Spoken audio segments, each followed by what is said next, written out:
아모스서는 이스라엘 백성을 향한 하나님의 말씀을 아모스가 힘있게 전하는데요. 그 내용의 중심은 경고의 메시지가 참 많이 있습니다. 하나님 백성으로서 그 삶을 하나님 뜻에 합당하게 살아야 하는데 이스라엘 백성들이 그렇지 못했죠. 하나님께서 이스라엘 백성들에게 돌아오라, 돌이키라, 회개하라 그 말씀을 하실 때는 사람 선지자를 세워서 말씀을 하십니다. 선지자가 많다라는 것은 다른 편으로 생각해 보면 그만큼 하나님께서 말씀하시고자 하는 바가 많고 또 이스라엘 백성들이 제대로 살지 못하고 있다라는 뜻이겠죠. 아모스 선지자는 목동이었는데 하나님이 급하게 부르셔서 또 하나님의 말씀을 맡기고 이스라엘 백성에게 전하게 하십니다. 확신 가운데 또 힘있게 아모스 선지자는 하나님의 말씀을 전합니다. 오늘 본문에도 보면 하나님의 말씀을 전하면서 아모스 선지자가 말하죠. 너희가 얼마나 특별한 민족인지 너희가 모르느냐. 너희는 선택받은 자들이다. 근데 우리가 아는 것처럼 선택받았다라는 것은 너무나 기쁘고 즐거운 일이지만 또 하나님께서 부르신 이유가 있습니다. 선택해 주신 이유가 있죠. 그것이 책임인데 그 책임을 다해야 한다라는 것입니다. 1절에 보면 이스라엘 자손들아 여호와께서 너희에 대하여 이르신 말씀을 들으라. 애굽 땅에서 인도하여 올리신 모든 족속에 대하여 이르시기를 내가 땅의 모든 족속 가운데 너희만을 알았나니. 하나님을 계시해내는 민족으로 이스라엘을 택해 주셨습니다. 아브라함부터 야곱, 이삭, 야곱 또 이스라엘 민족 하나님께서 불러주셨죠. 그런데 이스라엘 백성이 하나님을 드러내는 일을 해야 하는데 그렇지 못했죠. 오히려 우상에게 마음을 빼앗기고 계속 나가는 중이었습니다. 근데 하나님께서 말씀하시죠. 그러므로 내가 모든 죄악을 너에게 보응하리라 하셨나니. 그 다음부터 3절로 6절에는 하나님 심판에 대해서 말씀합니다. 심판의 정당성인데요.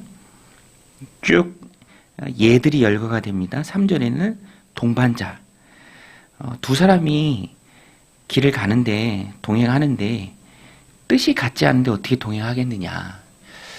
너희가 하나님과 동행하는데 하나님의 뜻을 너희가 받들고 그것에 합당한 모습을 보여야 한다. 하나님의 뜻을 돌이킬 수는 없죠. 하나님의 뜻에 사람이 맞춰야 합니다. 그렇지 못하고 있음을 나타내고요. 또 4절에는 사자가 움킨 것이 없는데 어찌 수풀에서 부르짖겠으며 젊은 사자가 잡은 것이 없는데 어찌 굴에서 소리를 내겠느냐. 이 사제의 포효를 예로 들었는데 움켜쥐었다는 것이 확실하죠. 부르짖는다면 굴 속에서 소리가 난다면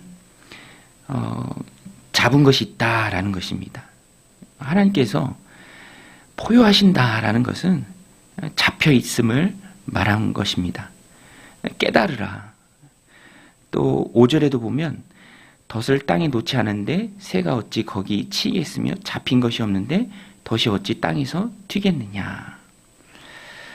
그런 잘못된 행동을 하면 덫에 빠진다. 왜 그것을 깨닫지 못하느냐. 덫이 그냥 튀는 것이 아니다.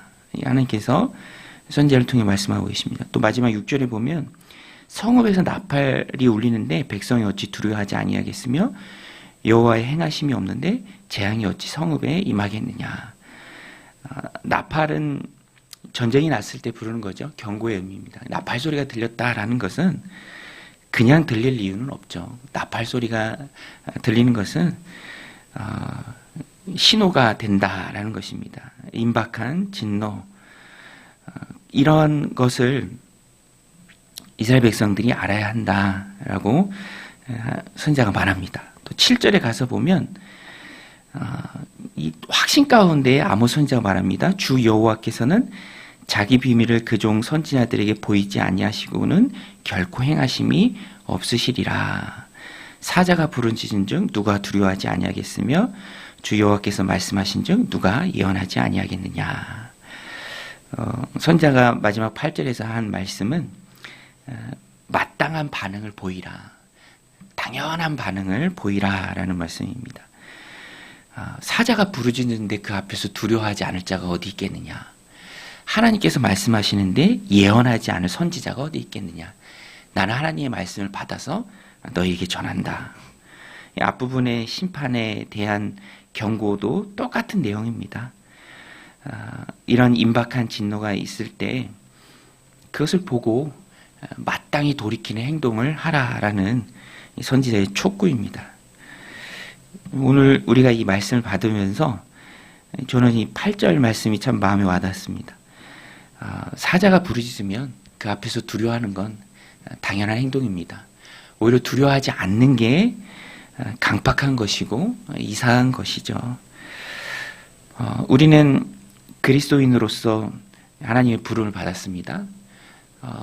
부르심에 합당한 삶이 그리스도인의 마땅히 행해야 할 바입니다. 예수님께서도 종종 말씀하셨습니다. 내가 이 일을 위해 왔다. 예수님은 당신의 사명을 분명히 알고 계셨고요. 그리고 그 사명을 힘있게 이루어 가십니다. 요한복음에도 보면 6장 33절에 보면 내가 하늘에서 내려온 것은 내 뜻을 행하려 함이 아니요 나를 보내신 이의 뜻을 행하려 함이라. 요한복음에 이런 말씀이 굉장히 많이 나오죠. 나를 보내신 아버지의 뜻을 이 땅 가운데 이루는 것이 나의 사명이다. 세상에는 두 종류의 사람이 있습니다. 자신이 무엇을 행해야 할지 마땅히 알고 행하는 사람이 있고요. 그렇지 못하는 사람이 있죠. 중요한 것은 하나님께서 다 보고 계시고요. 또 그것에 대한 책임을 물으신다라는 것입니다. 거기에 있어서는 우리 그리스도인들도 예외가 아닙니다. 그래서 이 바울 서신에 보면 부르심에 감사하라, 부르신 하나님을 찬양하라라는 말씀도 굉장히 많이 나오지만 그 이후에 왜 너희를 부르셨는지 분명히 알고 그 부르심에 합당한 삶을 살아라. 그 교훈이 굉장히 강하게 주어집니다. 로마서 12장 1절에도 너희 몸을 하나님이 기뻐하시는 거룩한 산 제사로 드리라. 이것이 너희가 드릴 영적 예배니라. 로마서 12장 이전에는 의로워진 너희들, 교리적으로 바울이 교훈합니다. 그런데 거기서 그치는 것이 아니라 후반부 12장 이후에 가서 보면 이렇게 구원받은 너희가 마땅히 행해야 할 바가 무엇인 줄 깨달으라. 오늘 우리도 이 말씀을 그 맥락에서 받아야 됩니다. 부르심에 합당하게 행하는 삶. 사자가 부르짖은즉 누가 두려워하지 않겠느냐. 여호와께서 말씀하신즉 누가 예언하지 않겠느냐. 선지자 아모스와 아모스의 말을 듣는 이스라엘 백성들의 큰 차이는 마땅히 행할 바를 행하고 또 마땅히 행할 바를 까맣게 잊고 행하지 않는다라는 것입니다. 오늘 우리는 이 아모스 선지자와 같아야겠죠. 또 예수님과 같아야 합니다. 마땅히 행해야 할 바를 알고 당연히 행해야 할 바를 또 힘있게 행해야 한다라는 것입니다. 오늘도 이 말씀 마음에 새기고 하나님 오늘 우리에게 주신 귀한 사명이 있는데요. 그것을 마땅히 행하며 이루어 나가는 가정을 세우고 또 공동체를 세우고 또 자녀들을 주 안에 양육해가며 우리를 부르신 그 부르심이 합당한 삶을 살아내는 또 우리의 기도를 필요하는 많은 이들을 품고 기도해주는 저 여러분들이 다 되시기를 주님의 이름으로 간절히 축원드립니다. 우리 같이 말씀 붙들고 이렇게 기도하며 나아가겠습니다. 하나님 아버지,